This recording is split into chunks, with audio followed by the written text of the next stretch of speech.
ठीक है। तो कोई वो तो सामने ही लिखा है तो किसी से पूछने का आवश्यकता नहीं है।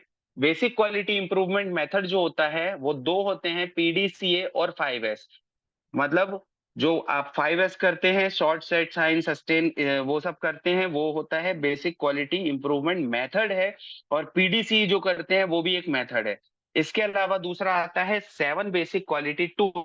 क्वालिटी टूल्स हजारों प्रकार के होते हैं, बहुत सारे हो सकते हैं, किसको जैसे पिक चार्ट हो गया, वाई वाई एनालिसिस हो गया, और बहुत सारे आ जाएंगे।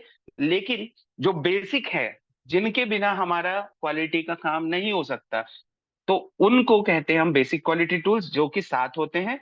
ये देखिए, histogram, fishbone, checklist, control chart, Pareto, scattered, run chart. ठीक। आपको क्या करना है, केवल ये 7 के नाम याद करना है ना। वो पूछेगा बेसिक 7 क्वालिटी टूल्स क्या होते हैं, मतलब सातों के नाम बताना है। क्वालिटी मेथड पूछेगा तो वो पीडीसी और 5S बताना है, ठीक है। और इसमें से किसी भी दो को उपयोग करके और आपको कोई इंप्रूवमेंट करके दिखाना है। फिशबोन का उपयोग करना अपन सीख चुके हैं। चेकलिस्ट का उपयोग अपन रोज कर रहे हैं, अभी ये चेकलिस्ट सबको हर डिपार्टमेंट में दी गई है ना, तो वो चेकलिस्ट का उपयोग भी कर रहे हैं। फिर आपके यहाँ पे जो राउंड के लिए जो चेकलिस्ट मैंने कल पढ़ाई थी, उस चेकलिस्ट का उपयोग भी कर रहे हैं। तो मतलब अगर आज अपन यहाँ पे पढ़ाई ये वाला बंद भी कर दे, तो आपका काम पूरा सफिशिएंट हो जाएगा। ये केवल ये 7 चीजों को नाम याद कर लो और इन दो का उपयोग करके आप इंप्रूवमेंट करके दिखा दो, तो भी चल जाएगा काम। क्वालिटी में इससे ज्यादा आपको पढ़ने की आवश्यकता नहीं रहेगी। फिर भी मैं एक बार एक्सप्लेन कर देता हूं कि यदि किसी ने पूछा तो हमें कम से कम पता तो हो कि हिस्टोग्राम क्या होता है, फिशबोन क्या होता है, चेकलिस्ट क्या होता है, कंट्रोल चार्ट क्या होता है, परेटो चार्ट क्या होता है, स्कैटर प्लॉट क्या होता है, या रन चार्ट क्या होता है। ठीक है। तो जो आज अपन ने वो प्रोसेस मैप पढ़ने की, उसको समझने की कोशिश करी, वो एक फ्लो चार्ट या रन चार्ट का एक एग्जाम्पल है। ये जो रन चार्ट होता है, इसका एक एग्जाम्पल है एग्जैक्टली। ये जो क्यों क्या होता है वो मैं आपको बताऊंगा। ये करता है डाटा के ऊपर काम, ये नंबर के ऊपर काम करता है। और वो जो अपन ने बनाया था, वो एक जो है टाइम के या थॉट के ऊपर काम करता है। तो ये ये अलग अलग चीजें भी हो सकती हैं, दो प्रकार के भी हो सकता है, लेकिन आप एक इसको एक उदाहरण के तौर पर उसको फ्लो चार्ट मान सकते हैं कि आपकी प्रोसेस कहाँ से शुरू होके कहाँ पर खत्म हो रही है, वो फ्लो आप उसमें दर्शा सकते हैं। दूसरा, कंट्रोल चार्ट जो होता है, इसमें सेंट्रल लाइन जो होती है उसके ऊपर अगर आप खतरनाक जगह पे पहुंच रहे हैं, तो वो अलार्मिंग स्थिति स्थिति आ जाती है, जो कि आपका वो भरते हैं। फिर बोल गया, उसी का एग्जाम्पल है। ठीक है। आगे बढ़ते हैं। आ, हाँ, कुछ कुछ बोल रहे हो? ठीक है, बैठ। एग्जाम्पल ऑफ इम्प्रॉपर क्लीनिंग, यहाँ पे क्लीनिंग वाली बात से अभी अपन ने कल क्या एग्जाम्पल लिया था, बाथरूम की सफाई खरा नहीं थी ठीक से, वो उसका एक हमारे उसमें आया।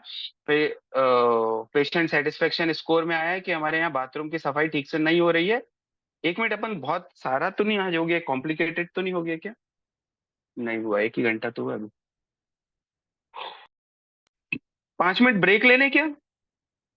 और ज्यादा हाँ, हो तो फिर आज के लिए सर समझ में आ आप रहा है? जिसमें कंफर्टेबल हो सर वो कर लीजिए सर। मैम आज के लिए सफिशिएंट हुआ क्या आज? मतलब ऐसा तो नहीं लग रहा बहुत ज्यादा ऊपर जा रहे हैं? नहीं नहीं। सर, सफिशिएंट तो था सर, और इनफैक्ट हो सकता है बाकियों के लिए एकदम नया है तो थोड़ा स्लो ही चले तो बेटर है आई गेस।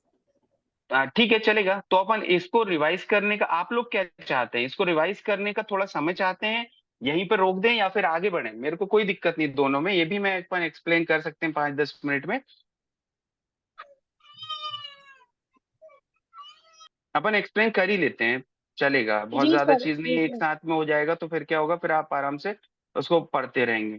ठीक है। बहुत सारी चीजें बची नहीं है, पीडीएस 5S यहाँ तक अपन कर लेते हैं, परेटो तक, और इसके बाद में अपना वो पीडीसी और 5S नेक्स्ट उसमें कर लेंगे, तो वो ज्यादा इजी रहेगा, बहुत सारी चीज है नहीं इसमें। ठीक है। तो बस मैं 5 मिनट में पानी पी के वापस से।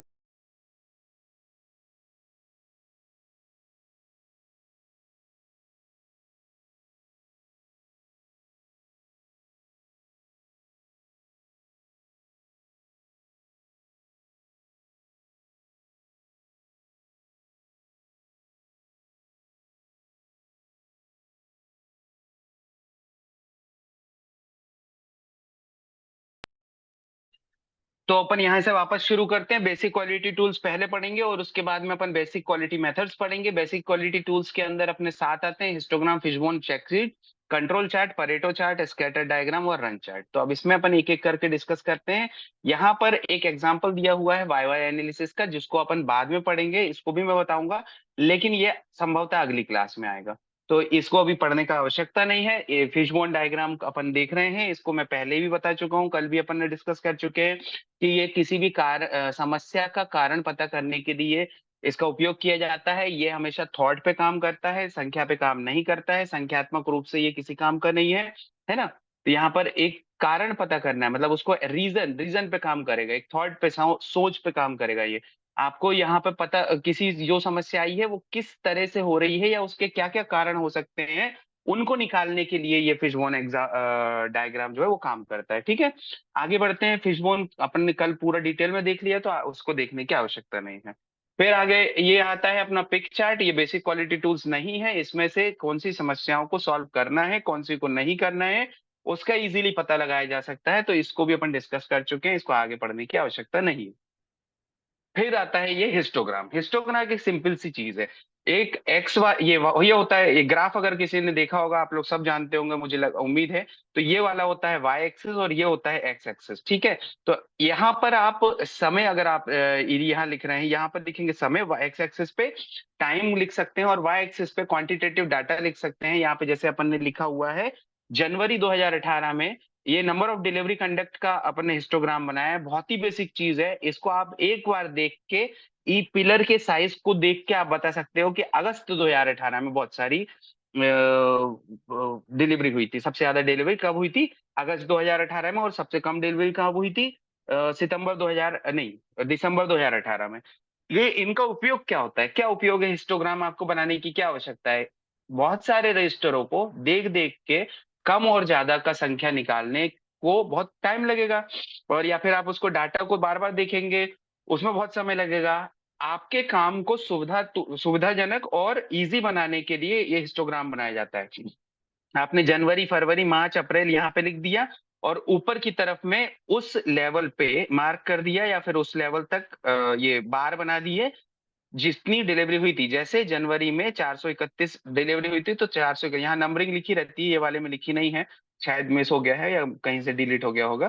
तो यहाँ पे नंबर लिखी रहेगी 1 से लेके और जितना आप चाहते हो, 1000 तक, 2000 तक, जितना भी आप चाहते हो। तो 431 पे आप मार्क कर देंगे, उतना बड़ा ये बॉक्स बना देंगे। दूसरा 503 डिलीवरी हुई तो यहाँ पर बॉक्स बना देंगे। तीसरा 537 हुई, बना देंगे।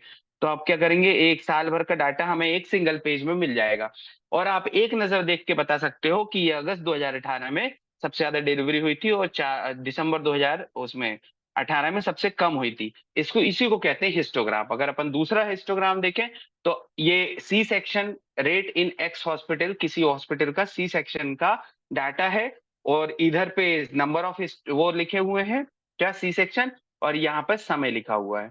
तो समय मतलब अप्रैल 18, मई 18, जून, जुलाई, अगस्त, ऐसे एक एक महीने का डाटा उसमें बना के वैसा किया गया। अब इसमें सीधा एक महीने में समझ में आ रहा है।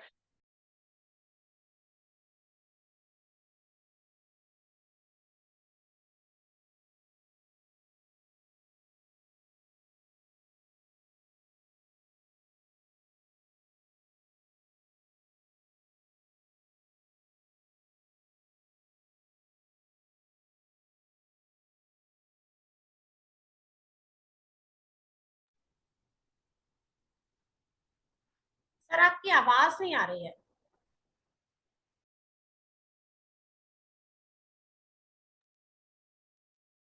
सॉरी, एक फोन आ गया था। तो हिस्टोग्राम समझ में आ ही गया होगा, बहुत आसान सा है। आप अपने यहाँ पर अस्पतालों में जैसे टोटल इमरजेंसी की अपन बात करें तो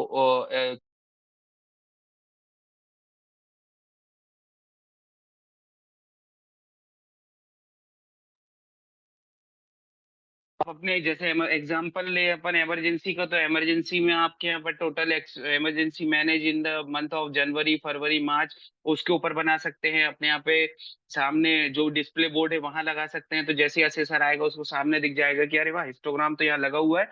तो वो आपसे ज्यादा क्वालिटी की चीजें फिर पूछेगा नहीं, कि उसको समझ में आ जाएगा कि आप इतना जानते हैं कि कुछ ना कुछ क्वालिटी पे काम कर रहे हैं। तो वो आपसे फिर बहुत सारी चीजें नहीं पूछेगा। जैसे मैंने एक पहले भी बोला कि अपने प्रेजेंटेशन में कुछ हिस्टोग्राम और कुछ ये सब क्वालिटी वाले डिजाइन डाल दो, तो क्या होता है कि सामने वाले को वैसे ही समझ में आ जाता है कि यार ये जानते हैं और इनको पता है और उस पर काम कर रहे हैं। तो कई बार वो पूछता भी नहीं, जैसे समय अगर कम होगा उसके पास में, सर के पास में, तो वो इन चीजों पे ध्यान ही नहीं देगा, बोल देगा हाँ मार्क्स मिल जाएगा, है ना। तो ऐसे आपके फार्मेसी में कि कौन कौन सी दवाई कितने दिन स्टॉक आउट हुई उसके ऊपर बना सकते हैं। लेबर रूम में का तो एग्जांपल दिया ही है, इसके बाद में ओटी का भी दिया है। फिर आपके आईपीडी में बना सकते हैं कि नंबर ऑफ एडमिशन पे बन जाएगा, नंबर ऑफ लामा पे बन जाएगा, है ना। ऐसे करके हिस्टोग्राम बना सकते हैं, बहुत इजी सी चीज है। आगे बढ़ते हैं। ये होता है एग्जाम्पल है चेकलिस्ट का। चेकलिस्ट में क्या होता है कि ऐसी आपको चेकलिस्ट आपने सबने देखी ही होगी, इसमें ये यहाँ पर मार्क्स दिए जाते हैं, चेक पॉइंट होते हैं, मेजरेबल एलिमेंट होते हैं और एरिया ऑफ कंसर्न वाइज होते हैं। हर एक एरिया ऑफ कंसर्न में 50% से ज्यादा मार्क्स चाहिए पास होने के लिए। ऐसा नहीं है कि आपने ए वाले पोर्शन में पूरा 100% लिए और जी वाले पोर्शन में 20% है तो आप फेल माने जाओगे। तो आपको इसलिए जी वाले पोर्शन में भी काम करने की आवश्यकता है, इसमें भी कम से कम 50% मार्क्स चाहिए, तभी आप पास माने जाएंगे, ठीक है। तो सारे एरिया ऑफ कंसर्न को बराबर वेटेज देना है, किसी एक पे ही अकेले ध्यान नहीं देना, है ना। आगे बढ़ते हैं। ये उदाहरण है हाई रिस्क ड्रग और मैक्सिमम लग गया यहाँ पर।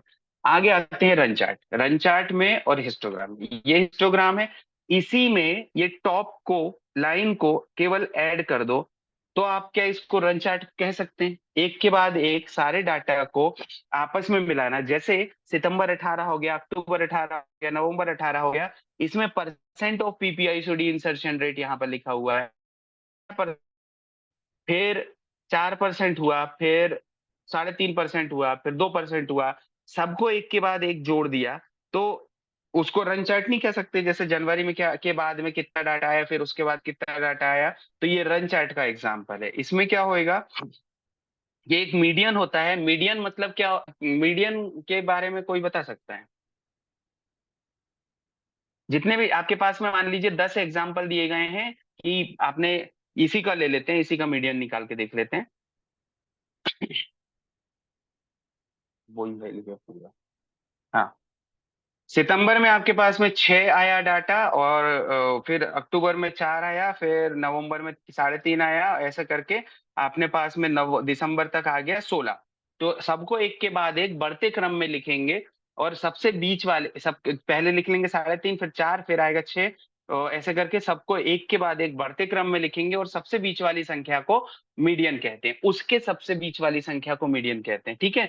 तो उस मीडियन पे हम सिंपल लाइन खींच देंगे, मतलब इन जो 1 2 3 4 5 6 7 8 8 डाटा का मीडियन जो है 6.5 है, उस 6.5 पे हम एक रेड मार्क मान देंगे। मतलब इस क्या कहने का ये हुआ कि साल भर में आप ऑन एन एवरेज मीडियन अगर मान के चलें तो 6 6.5 पीपीआईसीडी लगाते हो, कभी 4 लगाते हो, कभी 10 लगाते हो, लेकिन एवरेज मान के चलें तो आप साल भर में हर महीने 6 6.5 पीपीआईसीडी इंसर्शन करते हो, परसेंट पीपीआईसीडी इंसर्ट करते हैं, ठीक है। तो ये अकेला एक एवरेज का प्रकार है। 3 चीजें होती हैं, मीन मीडियन मोड। तो ये वाला जो है मीडियन होता है, अलग अलग समय पे अलग अलग चीजों का उपयोग किया जाता है। मीन का कभी अलग समय पे करते हैं, मीडियन का अलग करते हैं, मोड का अलग करते हैं। यहाँ पर मीडियन की बात इतनी सारी इसलिए कर रहा हूँ कि मीडियन से बहुत ज्यादा दूर वो अपना रन चार्ट जो है ना, उसमें बहुत वो सॉरी कंट्रोल चार्ट, उसमें बहुत ज्यादा काम आने वाला है। मीडियन से जितनी भी संख्यात्मक दूरी, एक साथ 6 डाटा एक तरफ मीडियन से बहुत अलग जा रहे हैं, तो वो हमारे लिए खतरनाक है। नहीं समझ में आया होगा, इसको फिर थोड़ी देर बाद फिर से अच्छे से एक्सप्लेन करेंगे। लिस्ट ऑफ द डाटा लिखेंगे, cumulative event show in the Y axis of against the X axis. यही मैंने कहा आपको कि उस जैसे सितंबर में 6 लगा तो वहां पर मार्क कर दिया, दूसरे पे यहाँ मार्क कर दिया, तीसरे पे यहाँ कर दिया, चौथे पे यहाँ कर दिया। ऐसे सबको मार्क करने के बाद में उसको ज्वाइंट कर देने वाले चार्ट को ही आप रन चार्ट कहते हैं। इससे एक नजर देख के आपको क्या समझ में आ रहा है। मेरे को ये समझ में आ रहा है कि पहले ना जनवरी सितंबर से शुरू किया था तो पीपीआईसीडी इंसर्शन कम होने लग गया था और फिर अचानक से बढ़ गया है। तो या तो ये हुआ है कि दिसंबर में इनकी कोई ट्रेनिंग करवाई गई है, या फिर कोई नया स्टाफ आ गया है जो कि अवेयर हो और कि पीपीआईसीडी इंसर्शन के लिए, या फिर ये हुआ होगा कि पहले इंसेंटिव नहीं मिल रहा था, अब इंसेंटिव मिलने लगा है तो वो ज्यादा समझा बुझा के और पीपीआईसीडी लगाने लग गए हैं। ये रन चार्ट का देख के एक सिंगल नजर में, जैसे हिस्टोग्राम यह बता सकता था कि एक सबसे ज्यादा संख्यात्मक रूप से किस महीने में आपने काम करा है, उसी प्रकार से उस प्रक्रिया के फ्लो को एक नजर में देख के रन चार्ट से समझा जा सकता है कि आप किस प्रकार साल भर काम कर रहे हैं। मतलब आपने पहले यहाँ पे कम काम करा, उसके बाद में आपका कार्य काफी ज्यादा बढ़ गया। कुल मिला के रन चार्ट में इससे ज्यादा कुछ नहीं है। ये भी बहुत इजी है, बहुत आसान सा है, आप हर डिपार्टमेंट में बना सकते हैं। जैसे आपके इमरजेंसी की बात करें तो इमरजेंसी मैनेज में आप बना सकते हैं। आपके पास आईपीडी में हो तो आईपीडी में आपका टोटल एडमिशन पे बन सकता है या पेशेंट रेफर पे बन सकता है। यहाँ पर आप जनवरी के आप लिख दो कितने रेफर हुए, फरवरी के लिख दो यहाँ पर, मार्च के यहाँ लिख दो, अप्रैल मई जून ऐसे पूरा लिख दो। तो उसके बाद में उसको ऊपर वाले पॉइंट को जोड़ दो तो समझ में आ जाएगा कि आपने पहले पहले रेफर नहीं कर रहे थे, अब अचानक क्यों करने लग गए, या फिर पहले कर रहे थे और अब अचानक क्यों नहीं करने लग गए। हो सकता है आपके यहाँ पे स्पेशलिस्ट आ गया हो। ठीक है, तो रन चार्ट से कुल मिला के ये समझ में आता है। रन चार्ट तक समझ में आ गया होगा मुझे लगता है, अगर नहीं आया हो तो पूछ लीजिए प्लीज। हाँ, कोई पूछना ही नहीं चाहता है कोई भी। अमृता मैम आप ही माइक ऑन कर लीजिए, अपनी बातें करते हैं। ये लोग कुछ नहीं पूछना है किसी को, सबको जी समझ में सर। आ रहा है। मैम मैं ये कह रहा हूँ, जी सर। यहाँ तक मेरे हिसाब से सफिशिएंट है अब, क्योंकि परेटो अकेला ये कितना थोड़ा सा हैवी हो जाएगा। तो एग्जैक्टली यहाँ सर। तक ही अपन पढ़ेंगे, परेटो से आगे अपन कल बढ़ेंगे।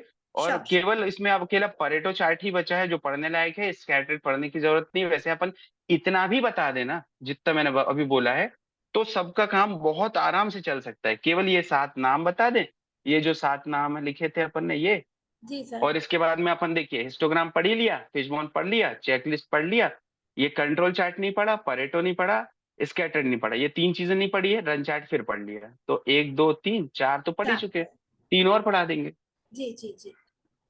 है ना मैम? जी सर। तो मेरे हिसाब से अगर किसी को कोई सवाल पूछना है तो वो रहे ऑनलाइन, पूछ सकते हैं, और अगर नहीं पूछना है तो बिल्कुल आप लेफ्ट कर सकते हैं। उम्मीद है कि सबको सर। समझ में आया होगा। सर। हाँ हेलो। हाँ। सर हाँ। जो रन चार्ट रहता है तो वो मतलब मंथली अपन को करना है, मतलब मंथ के अकॉर्डिंग बनाना पड़ेगा। बेटा वो आपकी सुविधा के अनुसार है, आप एक महीने का बनाना चाहते हो मंथली लो, आप साल भर का डाटा देखना चाहते हो कि हमारे संस्था ने साल भर में किस प्रकार काम किया, पहले रिफर कम हो रहे थे, अब जी जिस सर। चीज पे बना जाए तो साल भर का देखना चाहते हो तो महीने वाइज बनाओ। अगर एक महीने का देना देखना चाहते हो, जैसे तुम ये देखना चाहते हो जी मेरे यहाँ सर। पे सफाई जो है एक महीने में मैं यहाँ के सफाई कर्मी ने कैसी करी, अगर अच्छी नहीं करी होगी या उसका कार्य दृष्टि कैसा रहा वो देखना चाहते हो, तो आप मंथ की सफाई की क्लीनिंग का बता दो कि जो है 5 वार्डों में इसने सफाई करी है और सब जगह वो चेकलिस्ट भरी है। फिर कल का बनाया तो उसमें 4 जगह भरी है, परसों को बनाया उसमें 7 जगह भरी है। तो वो एग्जैक्टली वो उसका समझ में आ जाएगा कि इस महीने बंदे का पहले मन नहीं लग रहा था, अब आजकल मन लगने लग गया है सफाई में। जो डाटा आप जिस सर। महीने जिस टाइम फ्रेम में देखना चाहते हो, आप महीने की कार्यविधि देखना चाहते हो तो महीने में रन चार्ट बनाओ। आप साल भर की कार्यविधि जी देखना चाहते हो तो ई मंथ वाइज बनाओ। आप डे वाइज भी बना सकते हो, है ना? सर, जैसे कि ये रन चार्ट जो रहता है कि हम जॉन्डिस में भी यूज करते हैं, जो ग्राफ आता है, तो हाँ। उसमें उससे भी ले सकते हैं ना अपन। अब देखो जॉइंडिस वाला रन चार्ट इसी का एक एग्जांपल हुआ ना, कैसे हुआ? आप उसमें कब कब लिख हाँ हाँ डालते सर। हैं कि कब डालते हैं, डेली डालते हैं या पर हफ्ते भर में डालते हैं या स- पर सर। सर वो जॉन्डिस मतलब देख कर ही करते हैं, कितना जॉन्डिस बढ़ा ग्राफ देख कर ही रखते हैं, एडमिट करते हैं। हाँ तो ठीक है ना, वही तो मैं भी पूछ रहा हूँ। उसमें आप SGOT SGPT किसी जी चीज सर। की वैल्यू तो लिखते होंगे, उससे ही हाँ तो हाँ ग्राफ सर, बनाते होंगे, देखते हैं जी सर।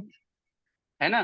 ग्राफ आप उससे बनाते हो हाँ तो आप सर। एक दिन डे वाइज जी देखते हैं, सर। पहले दिन आपका वो कितना था, बिलीरुबिन वगैरह पहले दिन कितना था, हाँ फिर सर उसके बाद सर। में दूसरे दिन कितना था, फिर तीसरे दिन कितना था। अब ये रन चार्ट अगर बढ़ते हुए में जी नजर आ रहा है तो फिर आप समझ जाएंगे कि इसका जॉइंटिस बढ़ रहा है ना? तो आप उसमें क्या एक जी हफ्ते सर। का जी टाइम फ्रेम में सर। देखना चाहते हैं, एक महीने में देखना चाहते हैं, उस अनुसार भरिए। ओवरऑल एक नजर में समझ में तो जी आ रहा है सर। ना कि आपको कि जिसका जॉइंटिस बढ़ रहा है हाँ यार, हाँ सर। तो आप उसको एडमिट कर लो, आगे नहीं और नहीं बढ़ना जी चाहिए, सर। है ना? तो ये समझ गए रन जी चार्ट क्या होता सर। है। चलिए आगे हाँ। बढ़े, यस सर। और कोई प्रत्याशी? सर कोई नहीं, आप बिल्कुल क्लास ऑफ कर सकते हैं सर। Thank you sir. ठीक है मैम। मैम समझ में आया कि नहीं आया जी सब सर, कुछ? बहुत अच्छा एक्सप्लेनेशन था सर। ठीक है मैम, थैंक यू।